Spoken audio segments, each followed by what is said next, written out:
Easy. So we'll do the intro. Number 1 in the charts, number 1 in your hearts. Welcome back to Melbourne Strength Cultures podcast. This is an exciting time for the team and I. Obviously, we're up in the Gold Coast, Queensland, the Sunshine State, and we've got a few big episodes lined up across the next few days. But we're very happy to ring the bell and enter the new chapter with the ZeroW boys, Thomas Lilley. Hello. And KungFuHenny James. Yes, sir. How are you, boys?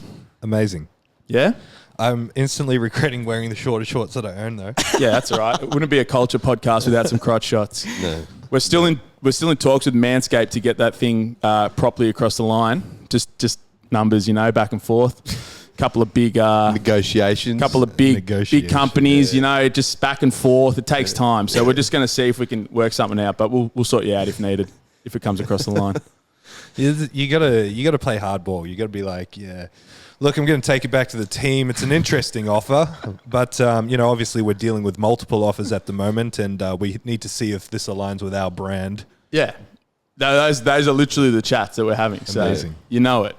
He's one of us. Drop one of the cash. You got to drop one of the is there someone above you that I can talk to? Or crazy, absolutely crazy. So obviously, I think the easiest place to start is like sort of how we all met. Obviously, we're in the industry, but I think there's some cool stories because James is wearing the ICHPIG top. Donnie, can you switch to that camera for those watching?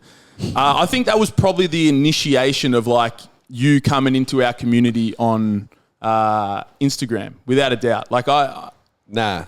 You were before that? These boys were tight. Yeah, me and Booze go way back. You guys were way back. About 2019. It was probably the first time that I really was like, oh, James is funny as. Like, James is a sick cunt. It's the first time you took notice of me, man. Yeah. Been following you for years, but now that's mega disrespectful, no, and we also had the chat, didn't we? We had we had the mentoring chat. When you're number one, you just forget the little guy. Now I'm coming for you, bro. When your rivals turn to your idols. Let's go. Hey, James, you want to open a Zero in Moorabbin?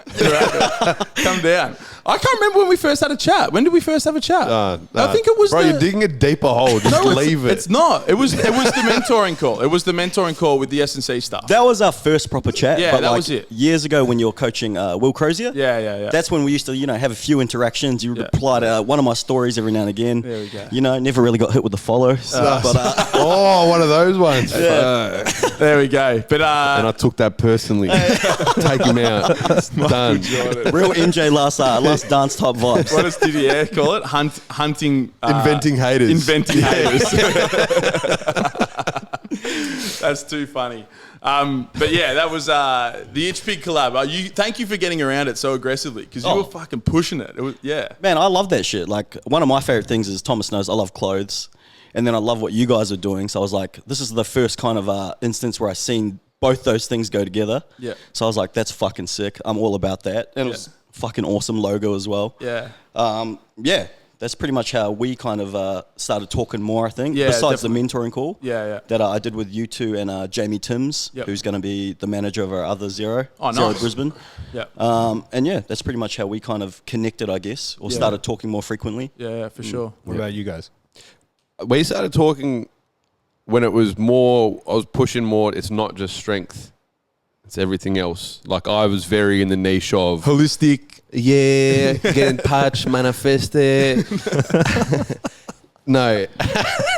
So when I was pushing there, I was finding myself within training. I came into strength culture.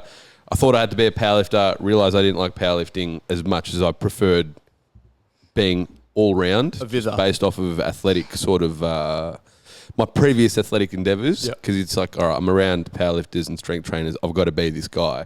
And you realize you don't. You can do whatever the fuck you want. Yeah. And then I think that's when we started talking. It was more just intertwining strength, but then athletic power, plyometrics, and then conditioning as well, and knowing that you can have it all. And I think even more so without the constraints of sport.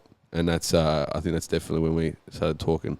We interrupt this program for a word from our sponsors, which is Get Going. Get Going is a national mobile health and fitness company. They've helped over 10,000 individuals across Australia with their health and fitness goals. Get Going is a company that we have very close to us at Melbourne Strength Culture, and they're actually looking for more PTs and dietitians to join their ranks. You don't have to worry about any of the business related things. Sales, admin, marketing, social media are all taken care of for you. So all you have to worry about is doing the job that you love, which is helping individuals with their goals and aspirations in health and fitness. As I stated earlier, Get Going are looking for dietitians and PTs to join their rank. So if you're interested in joining the Get Going team and looking for a career path and some prosperity in your career, you can find out more through www.getgoingpt.com.au/careers, or you can call on 1-800-446-464. Let them know that Strength Culture sent you. Now back to the program. I still remember it. It was the first COVID lockdown when everything kind of went to shit. And I reached out to you because we followed each other on Instagram, and I was like dabbling in a bit of running, a little bit of Olympic weightlifting at the time because the gym was shut, so we couldn't do anything. So I was like, I'll just train whatever. If my friends want to go for a run, I'll try go for a run. And you sent me a program. Like I asked you what your program is, and you're like, oh, I'll just send it to you. Oh, it was Vitha. It would have been Vitha. Yeah. Gangster. And I gave that a little crack for, I don't know how long I gave it a crack for. Probably not long. My attention span isn't very long to anything I do. Thomas will tell you that firsthand. But yeah, I think that was our initial interaction. I don't know if I'm saying this too early, but another thing that really resonated with me was I was in a similar position to you at one stage.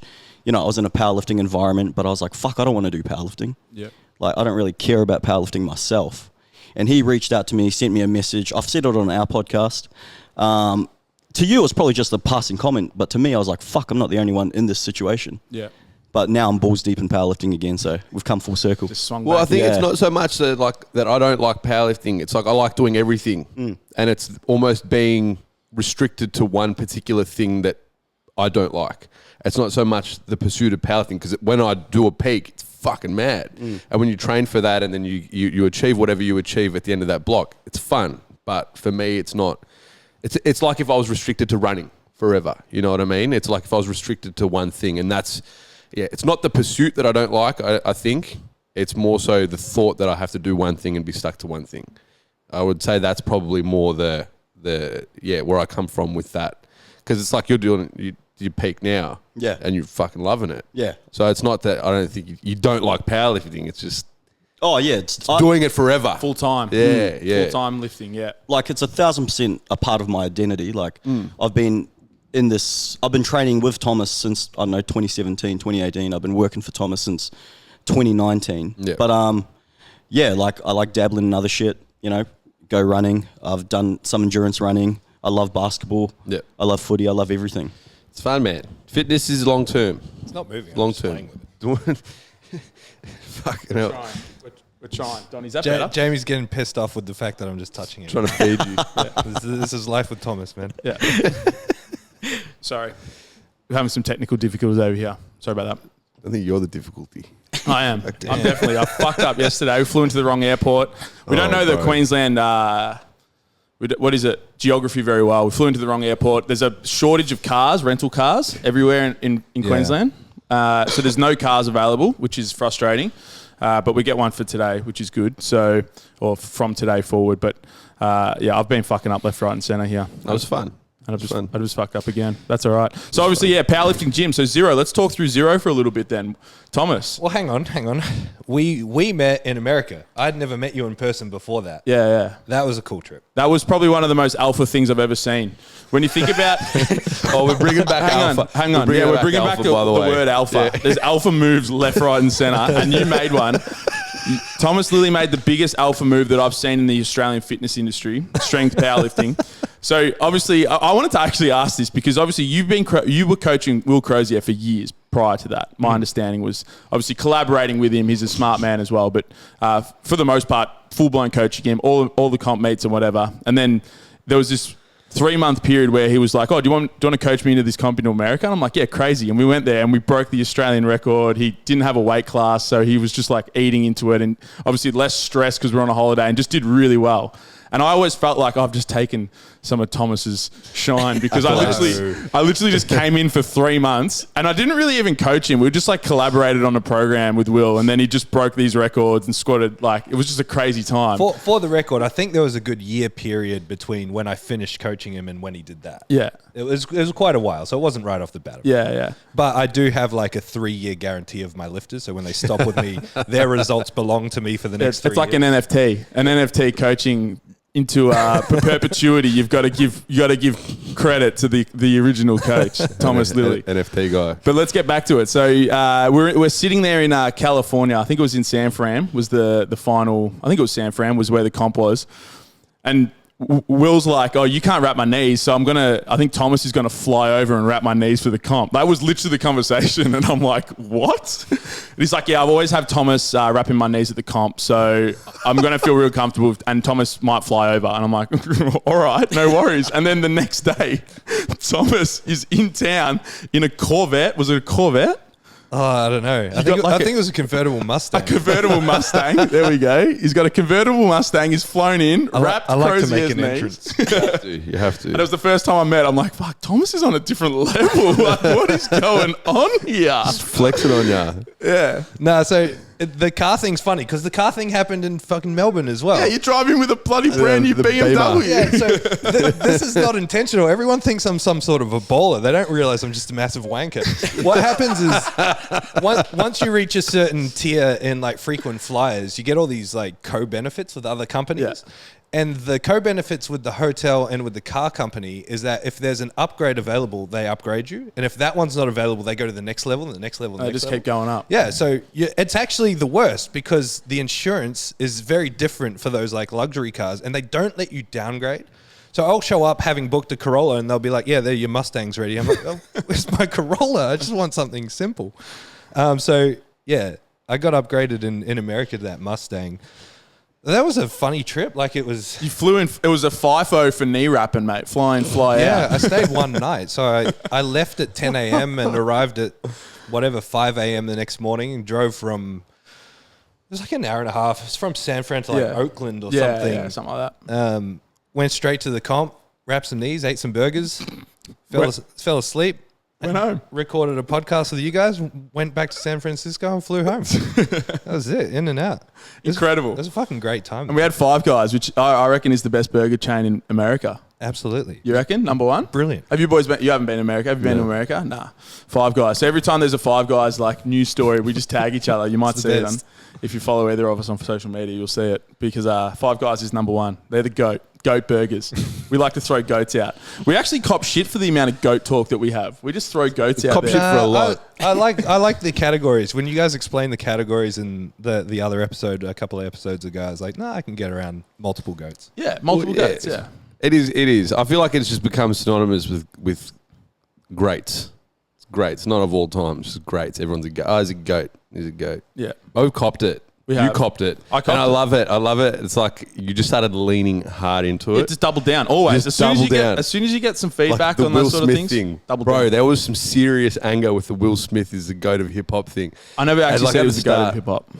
James, I want to hear your opinion. No, you I did say I it was- didn't. I said bro, it was don't the fucking backtrack I said now. it was the OG hip hop star. Go back to it. Boys. No, we're Run it going to back. start this shit again. OG hip hop star. You can go back to it. I reckon pick the gloves doing up, it again. duke it out It's fucking for the doing it potty. again. OG hip hop star is what I said, and we can all play it back. Donnie, put this in a reel. Make this a snippet Nah, for leave me. it. Leave it. I'm OG starting hip again. hop star. My hands are sweaty again. Knees weak. Knees weak. Arms. Spaghetti. Spaghetti. Other things that we've been copping it for, apart from the goat, is the clout thing, and which I sort of want to say your humble response about the rental cars, man. It's all about appearances. You should have just fucking claimed it. I'm a heavy. I make appearances. I like Corvettes. Fuck your frequent flyers, man. You just gotta Double down. double down. We're about appearances, clout. Oh, no. No.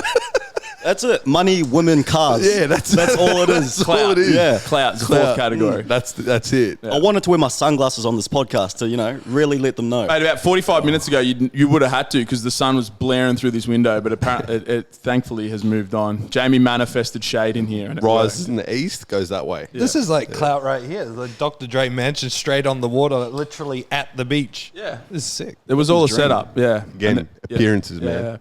Yeah, but let's actually get into some productive chat. So zero weakness. Obviously, you guys, I would say one of the strongest gyms in Australia, if not the strongest gym, maybe the strongest cohort of gyms, because now you've got about 43 of them popping up left, right, and centre. But how did that all start? Obviously, Thomas, you were the one that initiated, but now you've got a pretty strong team around you of staff members and people like yourself, James, who are bought in and really invested into the process of building this thing. But do you want to talk us through the process of building one of Australia's strongest gyms? Yeah. I'd prefer to look at it as the strongest or a strong brand rather than just the gym, because a lot of our massive coaching achievements have also happened online, not just in the gym. Like we've got some ridiculous achievements that have happened under this brand. Like we've got the biggest ever male raw deadlift. At one stage, had the biggest ever female raw deadlift. What were those numbers? Raw deadlift still stands 410. At the time, the female deadlift was 260 or 265. Yep. So something north of 260 anyway. Yep. Of the 4 top benches ever in Australia, I've got 3 of them. We've had over 50 lifters squat over 300 kilos in competition, over 60 deadlift 300 in competition, over 20 bench 500 pounds or more in competition. It's 227. Yeah, just ridiculous numbers. And so, like, a lot of that has been accomplished online. But the gym, the original gym started as PTC Gold Coast. That was 10 years ago. Yep. So this is our 10th year.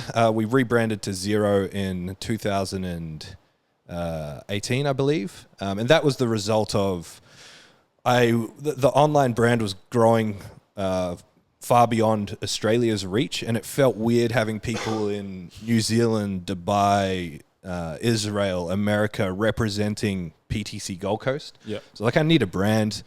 So I made ZeroW, and then I was like, we were moving the gym. It was like, it makes sense to have everything under one brand. So that's why it transformed to that. But there was no planning to the gym. It was literally my career was sort of, I was a community nutritionist for the government beforehand, and the government changed and they were getting rid of all the preventative health staff. So my career was kind of at threat, and I was just like, well, I'll do something else. I'll open a gym. Yeah. And how old were you when you started that or made that transition? Would have been 23. Yeah, nice. Yeah. Nice. Yeah. And so the evolution of the brand and the growth of the brand has really happened since 2018. Since the switch. Yeah. So we opened the second gym in 2020, a month before lockdown. In that time period between then and now, we've since opened another one opens in the next 2 weeks, and then the 5th one opens sort of June, July this year. Yep. And they're all obviously in Queensland. Yeah. Do you have plans to move them to different states? Yeah, Moorabbin. I had one planned for Melbourne that I don't want to say it's fallen through, but it's definitely been put on hold for the time being. And I don't think after this 5th one I'll look at opening another one for a while, but I've said that after every single one. Yeah. I remember we've had a few chats like, this will be the last one. And then 3 months later it's looking at a location. You're asking me about soundproofing and all this sort of, I'm like, there's another one coming. Here we go. Well, that's the Brisbane one. Ironically, we're underneath an opal museum. So, heavy deadlifts and opal museums aren't necessarily the best of neighbours. Transition to Uncut Gems, boys. It's coming. But continue, yeah. What's Uncut Gems? Like the worst movie of all time. Oh, yeah, the Adam Sandler one. The shittest movie of all time. I've never seen more yelling. The only time I've seen more yelling is when you guys talk about hip hop and Will Smith. Wait. Much yelling in that movie. You wait. It's a great movie. Trash movie. No, it's a great movie. No, it's not. It's just how it made you feel. Would you watch it again?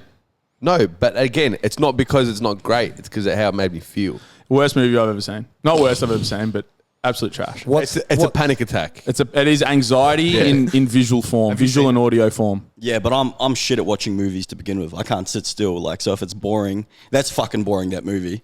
Doesn't excite me one bit. I'm like a child when it comes to movies. I need guns. I need weapons. I need like some hectic shit going on. And there was nothing hectic in there for me. Just anxiety. There's fucking high blood pressure and a headache. That's what was going through that bloody movie. Yeah, I only like shit that's critically acclaimed, so. Different taste.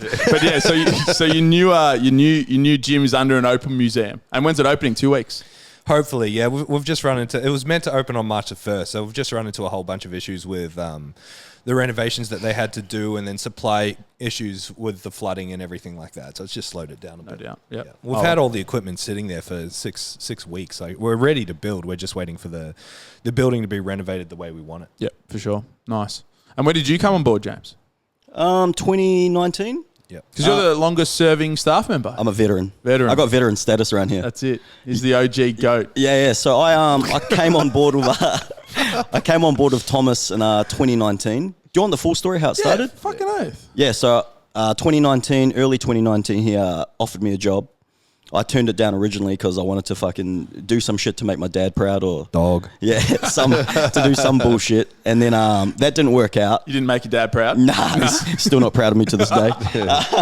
We're all fighting something, mate. Yeah, We're all I'm proud of you, bro. I'm proud. Yeah, I'll show you, Dad. Yeah, fuck, Dad, if you're watching this. No, he's definitely not watching this. But so, and then I approached him, I think maybe like 8 months later, and I sent him a message, Tom, bro, does that, 8 months later, is that job offer still on the table? And he said to me, of course it is. I've spoken to my people and I think we've come around to it. He goes, let me talk to the manager, did a full circle and said, yeah, he said, sweet. Yeah, nice. Buddy has to approve. Yeah, and then so I came on board in late 2019 and I'm still around here now, so it's good. Yeah, love it. And what's your role within the full company?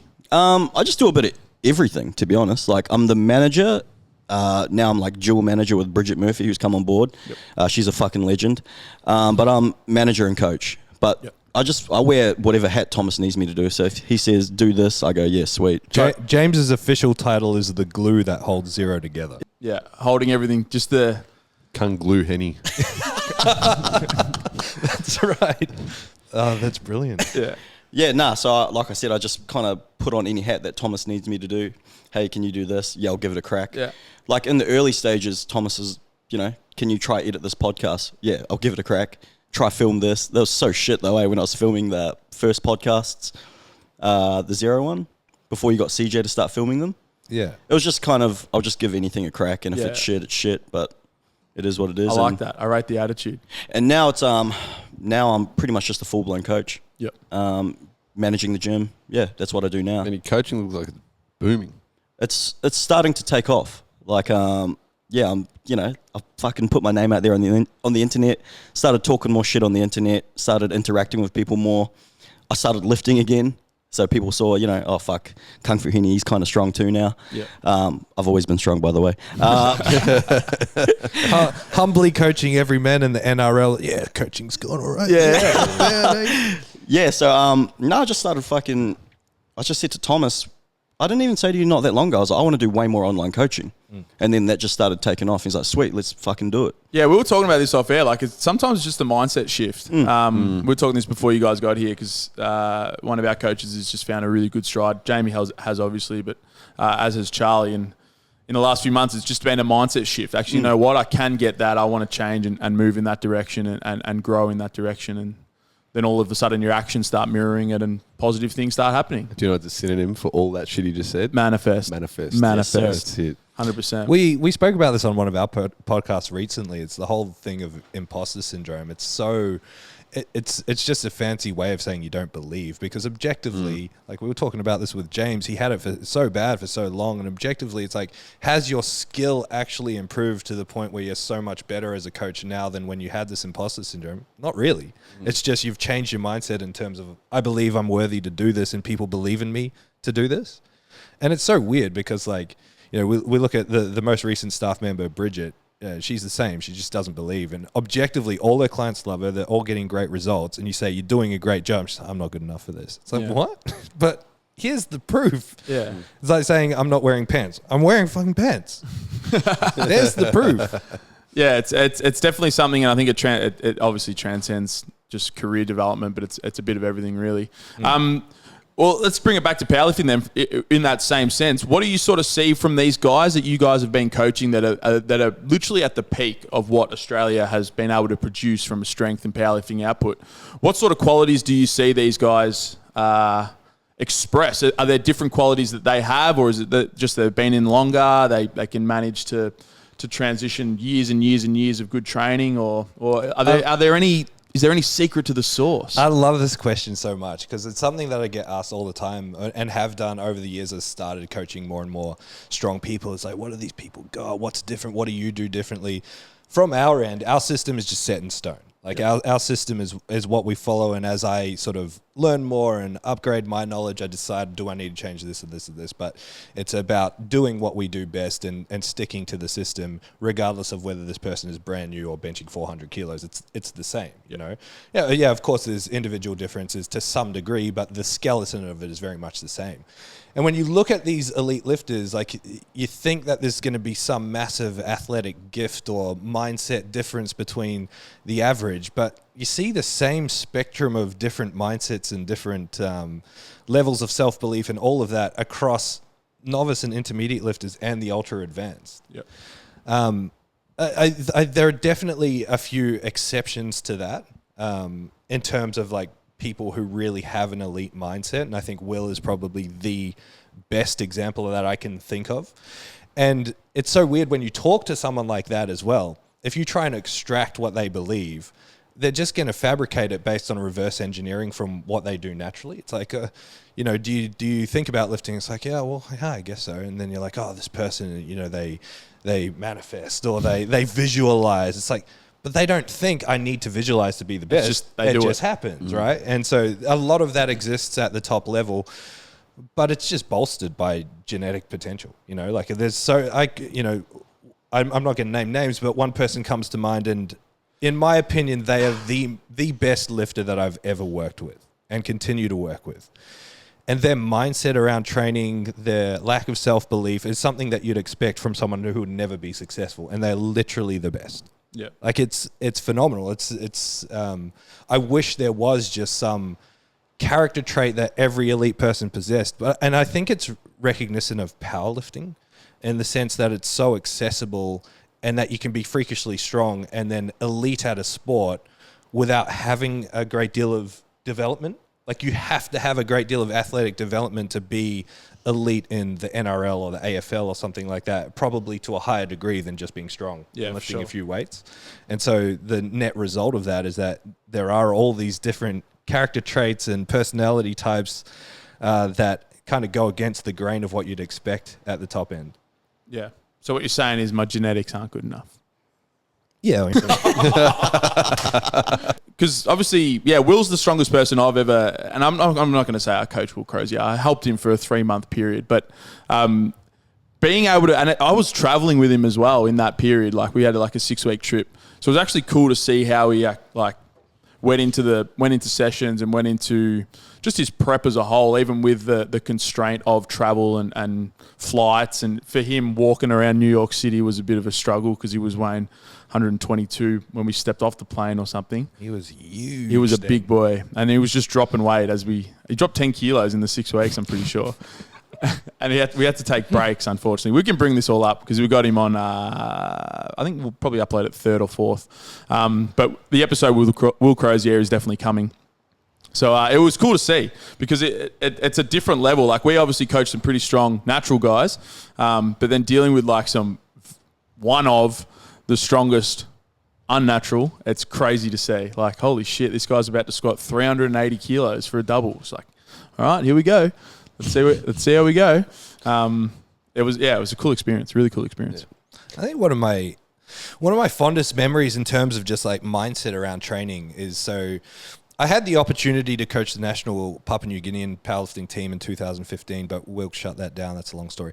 But then I got it back again in 2019, and I actually did it. So I went over there a bunch of times and worked with the lifters over there. It's like, not only is the mindset to, succeed and do the sport and love the sport, just like you'd have with any of your local lifters here, but layer on all the things that we would consider massive adversity that is just life for them. So the guy that won the 66 kilo class, and bear in mind, he's taller than me. He's like 5'11" or something like that. So he's very skinny, very malnourished. He won the 66 kilo class in Oceania, not just Papua New Guinea.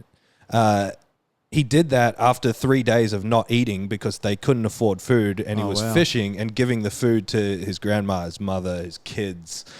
Like that kind of adversity, which is just normal for them, that food insecurity. And then Vargi Hendry, who I've helped out for years and years, is their top super heavyweight lifter. He's like another Jezza. Like he's squatting and deadlifting high 300s, benching in the 200s.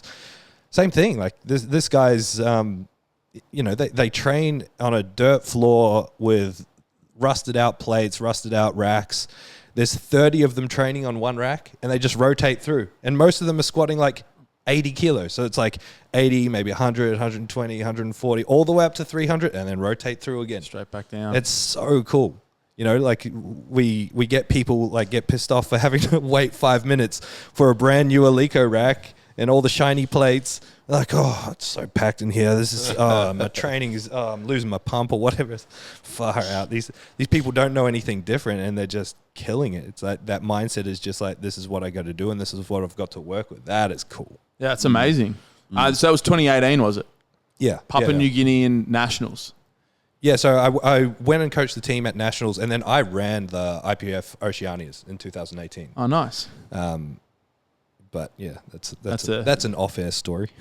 Yeah, we won't even. Yep, we'll leave that alone. That's cool though, because I think we've definitely experienced that with our some gym culture, kind of culture. It's just sometimes you get a couple of comments and you're like, It's like, do you realize it doesn't matter? Yeah. Like it's so much. Like there's so much that people worry about in the scheme of things, whether it be training and programming, exercise execution, and then exercise equipment. It's like, fuck, man. That's the shit you're worrying about, you're going to struggle. Like I almost feel bad for the Zero Gyms because, when I started powerlifting, when I was competing in 2008 and 2009 training at a commercial gym, it's like I had my bar in the gym, not my bar, but like the bar that I liked to use, which was just the least smooth of all of them. Yeah. or there's one set of bumper plates that were 45 centimeters, so the right height. And it's like, if anyone else was using them, it's like, okay, I got to wait till they're finished so I can deadlift from the right height. And now it's like, and then the first time I got calibrated plates in the gym, I had one set, and people would wait like half an hour because they didn't want to use the uncalibrated 10 kilo plates. It's like, oh no, it's going to be 500 grams lighter. Boo-hoo. I feel like... And now you're feeding that with literally the most decked out gyms. I've poisoned people. It's like, I better use calibrated plates on the leg press. How much Alico did you just buy like 6 months ago? You took that photo where you're like sitting on it, and I'm like, mate, there is so much Alico plates there. Yeah, that was a gym and a half's worth. Yeah. I don't think I've actually sat down and calculated the tonnage per gym. It was 17 pallets though of Alico equipment. Yeah, for anyone that's ever bought or sold calibrated powerlifting equipment, cash. Big money. Yeah, it's crazy though, because it's definitely it's privilege. It's just privilege in a gym environment expressed. It's crazy. Like you just expect the best all the time. Just on that as well, like we have people in the gym now that are like, fuck, I don't want to use that Alico bar. I want the one with the red caps. It's like, bro, they're both $2,000 barbells. Like you're not gonna notice the difference in tensile. That's how privileged we are at Zero. And one of the boys went and competed in Tasmania because he missed out on the APU states in Queensland or whatever, and he was going on about the warm-up room and how shit it was. And I just said to him, I was like, you do realize that's majority of powerlifting gyms. Yeah. Like, we've got it pretty fucking good here. Like, not every gym has 10 Alico bars, 5 Alico combo racks. That's crazy. Even not the Alico stuff, we've got all the elite stuff anyway. But, it's just... It's crazy. Yeah, and I also saw you just upgraded like all your machines and stuff as well. So what's the plan long term? Or also probably a better question with this would be sort of your development as your coaching systems as a gym and all of that sort of stuff. Like how has that evolved over the years? Is there a reason that you've brought all these machines in, or have things changed, or what your understanding of training, or is it just like the natural evolution of we've got these opportunities now to get this stuff and bring it in? Who doesn't love a sick pump? Yeah, crazy. I actually look back at some of my content when I used to just bash machines, and now I'm just like, all I do is machines. I just sit on machines all day. That was the wave. There was a couple waves. Machines, and something that we wanted to talk about, especially with you as well, is just the concept of individualization. The snowflake. A special snowflake from a programming standing. Does the snowflake You know how to rev my engine. Yeah. It's interesting. I don't know if you guys know about the PTC history and the PTC mindset, but original PTC mindset was everything is done with a barbell, plates, or a kettlebell. Yeah. Like, so the original gyms, the original PTC gyms, a few of them had dumbbells, but it was like barbells. Why kettlebells? Just That's such an odd. Well, tool. Marcus is from the old school and read a lot of the, like Pavel. just loved all that stuff. What are those weird things? They look like baseball bats. Mace. Yeah, those sort of Real things. on it academy spec. Audrey Marcus. There's all the Russian, like, Pavel Tsatsul Yeah. and he did the Dan John stuff. It's all Yeah. kettlebell, easy strength. Yeah, all of that sort of stuff. So original mindset with PTC, never any mirrors, never any machines. I bought a lat pull down for $300. That was from the 1970s. It was my first machine that I bought, and I felt so dirty for it. I'm doing the wrong thing. I'm breaking the PTC code. Now, Really? Yeah. And now my gym's full of mirrors and full of machines. And like my vision with Zero is to commercialize strength training. Yeah. Like to make a viable, better option than the commercial gym. Because look what commercial gyms are now. Like, you think of your original strength culture next to a world gym. Originally, you could get away with building a business out of that for a niche sport like powerlifting because you could offer equipment that they didn't have. Now, every world gym on the Gold Coast, every EMF has monoliths, has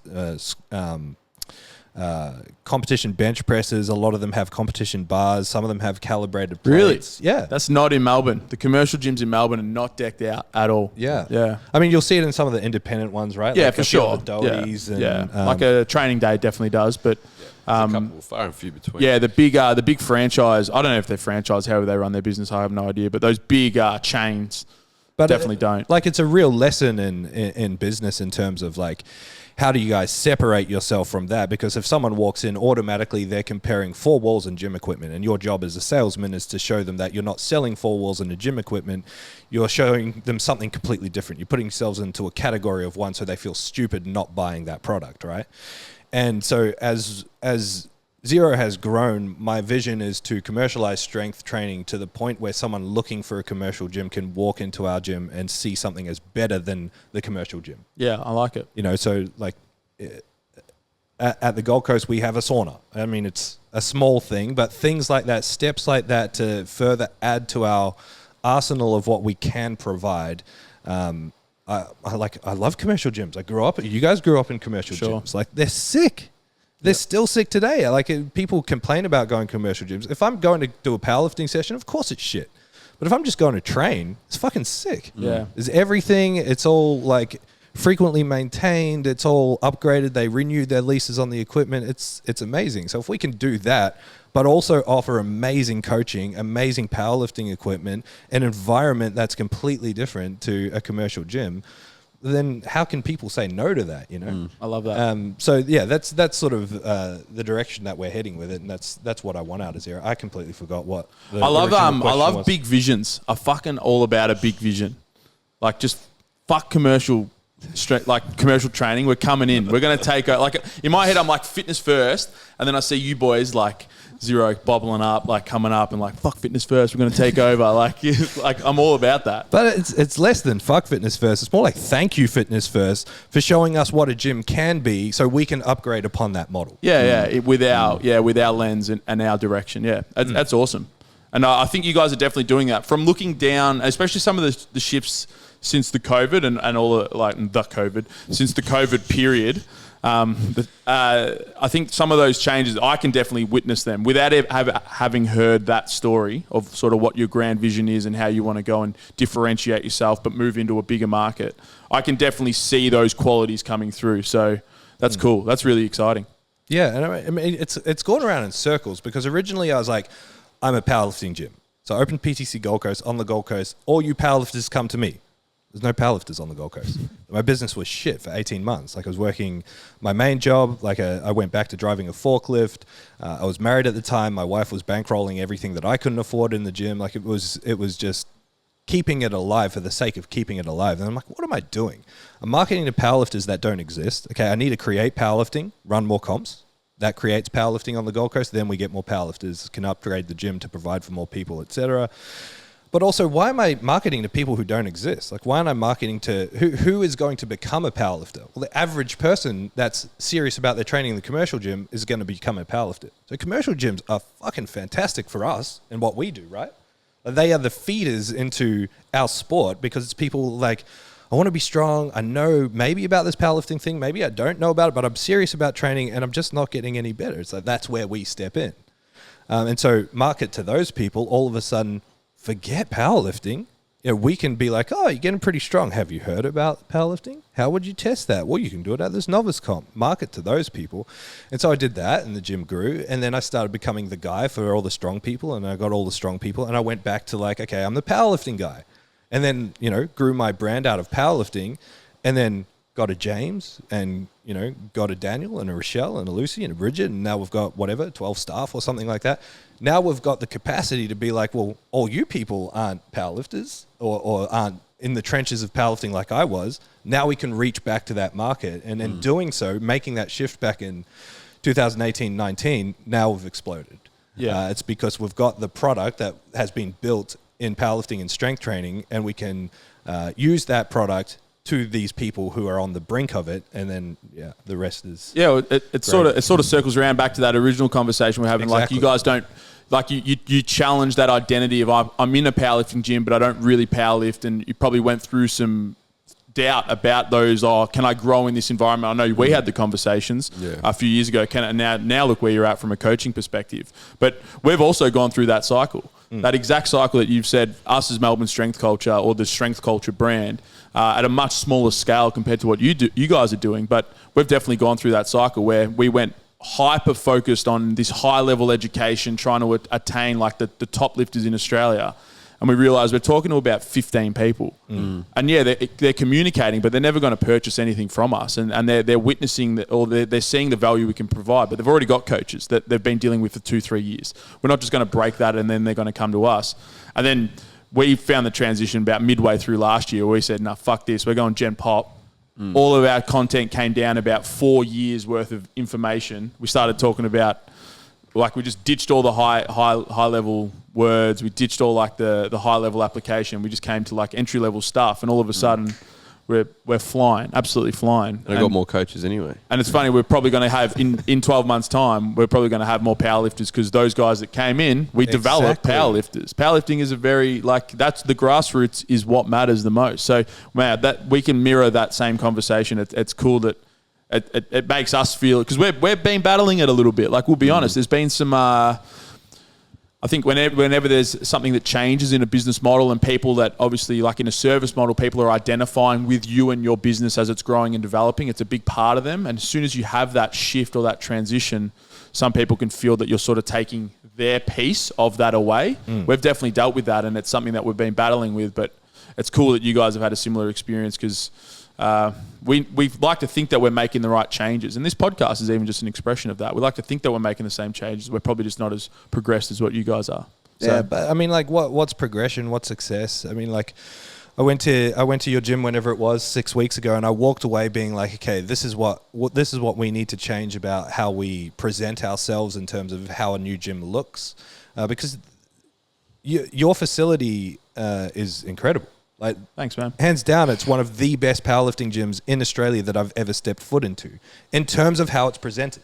Because, like, sorry, yeah. No, I was just going to quickly interrupt and say the first thing that Thomas came back to me and said was, "We're on the right track."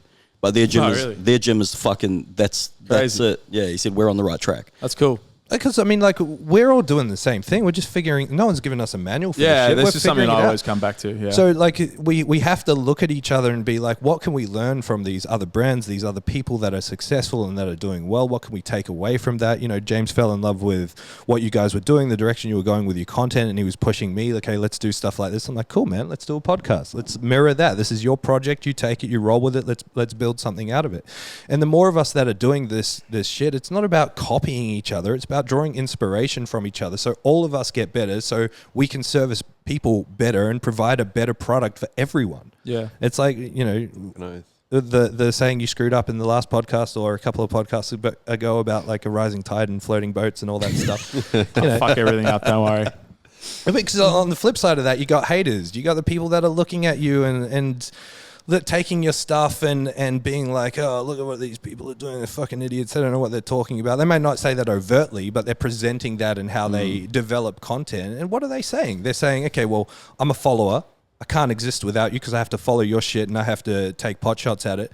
They're not a leader. They're saying, I can't invest as much time in my clients because I'm investing my time in you know, taking pot shots at you. They're saying, I'm insecure and I'm jealous. You know, like I can't think for myself and people like you guys, like every time I talk to yourself, Jamie, and have done over the years, I've asked you questions about what do you think of this person or this whatever, and I'm asking it in terms of genuinely, I know you know more about this person than I do.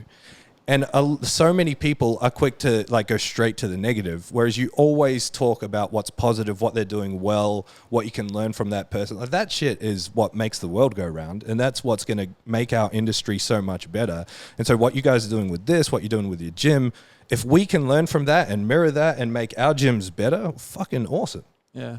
Thank you, man. I appreciate the kind words. Oh, man. Thank you. That's really cool. And obviously I have utmost respect for what you guys do. And that's a really cool moment for me. Yeah, man, we'll show you a real gym on Thursday. I can't wait to see it. Yeah, it's gonna be sick. We're going in Thursday morning. I'll get to meet Eric Rogic as well. Shouts out Eric Rogic. Pulled 300 like a monster. How good's that video? Talk us through that moment. Eric Rogic. Oh my 300. God. So I'll start with, you told me he loves a G up. Thomas knows I love a fucking G up as well. I'll put it out there. Eric Rogic is number one, OG GOAT G up. The number one G up guy. Can I just say, I'm terrified of Eric. I have been since day one, and then after the comp, I'm even more so terrified of Eric Rogic. He's on a different level, isn't he? He's just he's a mad dog. He's just fucking psycho. I love it. Yeah. I think the term built different. He is built different. It's funny as, you know, the gym will be winding down 7 p.m. at night. He gets in late and he's fucking walks out to the platform, screams, bring it. And everyone's like, holy shit, man. We're trying to wind down here. The funniest thing, he does a desk job.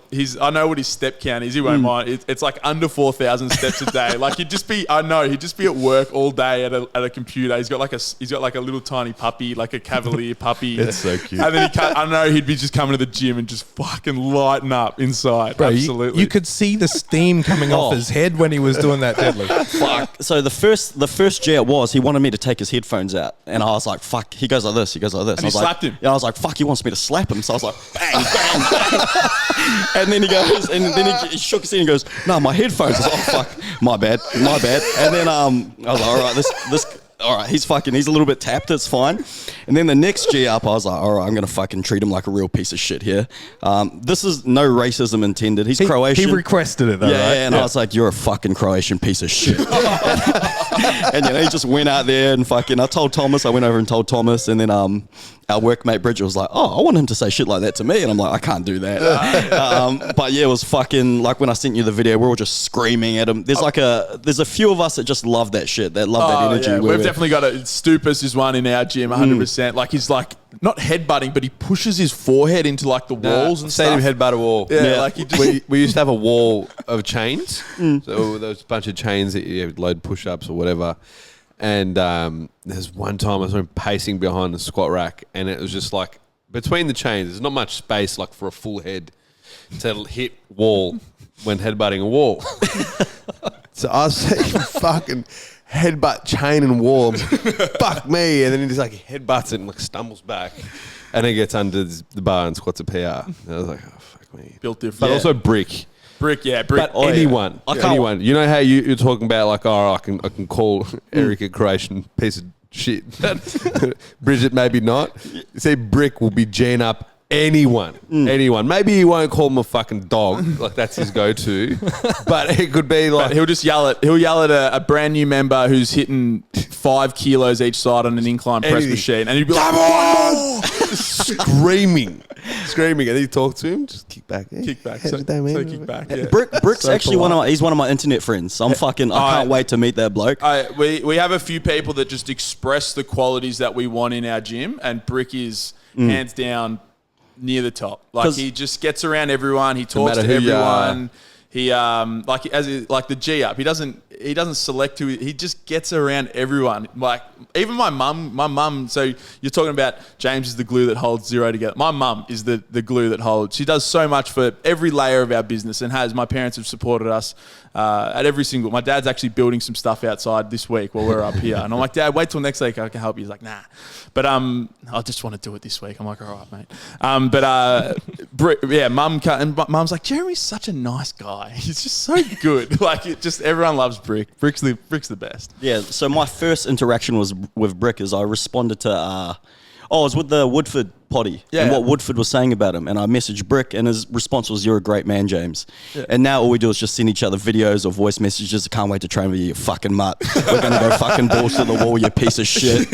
And it's like, fuck, I've never actually met this bloke. That elevated pretty quick. Well, that's Brick. That's Brick. Yeah. I wanted to meet him. I saw him there, and he was G'ing everyone up. And when I went to go find him to say hello, he'd smoke bombed. Oh, really? Yeah, it was a shame. I'll meet him when we're down for Pro Roll. We'll pop in for sure. Yeah, for sure. Yeah, come down whenever, 100%.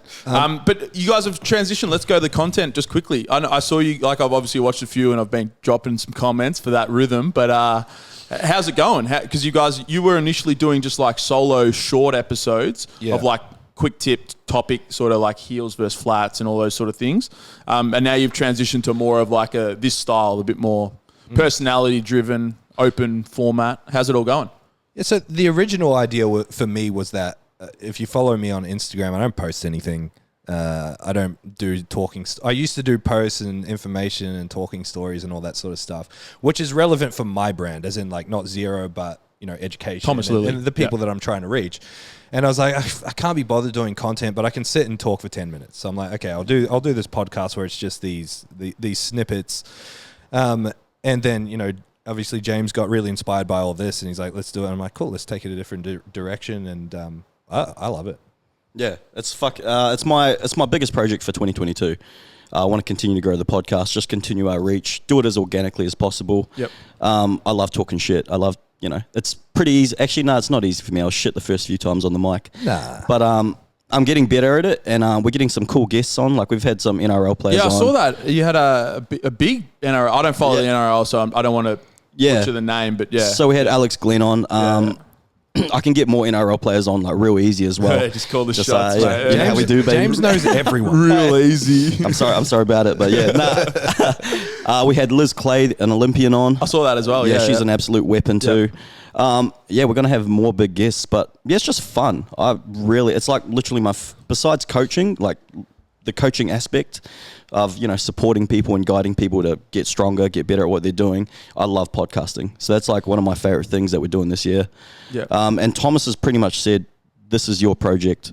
Fucking rip in, have fun, take it, take it and run." Man, I think there's really something to, and we've spoken about this before as well. It's like with it, me personally, with this stuff, and especially coming up, and it's like your mid-20s guy, it's like, I've just done my bachelor exercise sports science, I want everyone to know how smart I am, and then you start putting up all this educational stuff, and you're like, my educational integrity, I'm going to be this coach and that coach and whatever else, and it's like, man, no one gives a fuck, for one. Two, it's like, at the end of the day, I'm a personal trainer.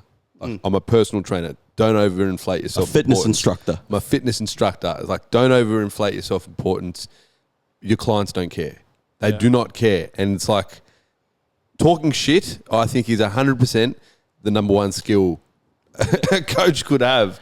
Because it's like, for an in-person coach, 100%. For an in-person coach, not. But even with online, I feel like it's better, not talking shit, you know what I mean? But being able to relate, being able to have a conversation and just do whatever and not take yourself so seriously, I think is massive. Because outside sets and man, this shit coach is getting results. You know what I mean? And that's not to excuse people that don't take care of their self-development or professional development with it, but it's like, man, I've known personally that talking shit, trying to be myself and have more fun with my friends and my clients, it's done a lot more from a business standpoint. And, it's much, I think it's much better. Like, what's your experience? Well, yeah, that's what I was thinking. Like, I'm lucky I've had pretty good mentors. And Thomas, like, he's 100% my biggest mentor, not only with coaching, but in life. Like, he's fucking been there for some pretty shitty times in my life.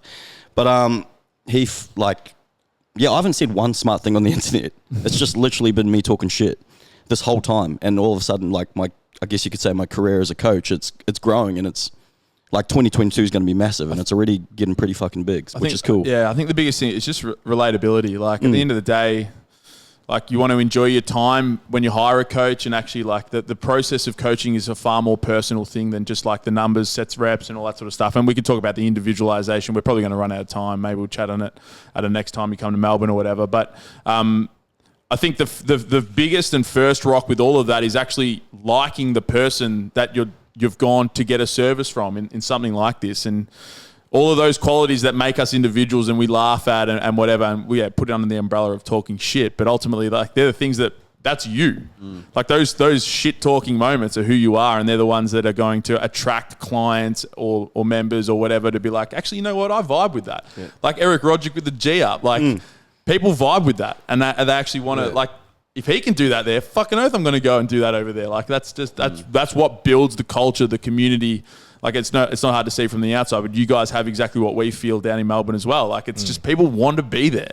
Yeah. And what makes that is not how well you can define fucking scapular upper rotation and the 17 muscles or whatever. It's the type of people you are, and the express and all that sort of stuff, which is cool. So yeah, and I think even from a results standpoint, man, if you can't have trust, or if someone doesn't trust you or trust your program or whatever else, like, you're not going to get results.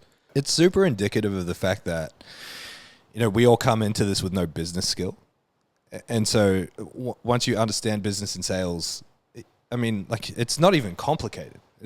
When you see an advertisement for, I know you're a dine-in at a McDonald's high-class establishment, respect the chef. I'm fucking down for that, by the way. Put the respect on the name. Always eating. Call it out, McDonald's. But when you hear the ad saying, 100% Australian beef, and we source our ingredients from here and here and here, that's not what sells you. The sound of the burger, when they describe how juicy and delicious it is, that's what sells you. Or the picture of it, that's what sells you. You don't give a fuck where the beef comes from. You just want it to taste fucking awesome. And so people are doing that. They're selling the lettuce. Oh, yeah, here's fucking scapular upward rotation. Post a video of your person who was deadlifting 120 before and deadlifting 140 now, because that's what you're selling. Yeah. When you can learn how to attract people by showcasing what your product actually does for them and speak to them, like speak to that person, not speak about yourself and what you know, then you'll start getting business. Yeah, we're seeing it now, so that's cool. I think we'll wrap it up there. That's an hour. We're on a pretty tight schedule. We're also going to be jumping on your boys' podcast. Yes. We're filming it on Thursday morning. I don't know what your upload schedule's like, but this one will be our first one that we upload from our CLOUT tour up in Queensland. So this will be up on Thursday. So if you've got it to the end of the episode here, you can also check us out on your boys. All your links will be down below, so we don't need to go through that process. But thank you very much for coming down and giving us some time. Let's go. Hey, what are we eating? A bagel. Yeah, we're going to bagel. Bagel. Best bagel spot in Queensland, man. All right, there we go. I'm really Shots hungry. fired. OG bagel spot, Queensland, Gold Coast. Done. Go. All right.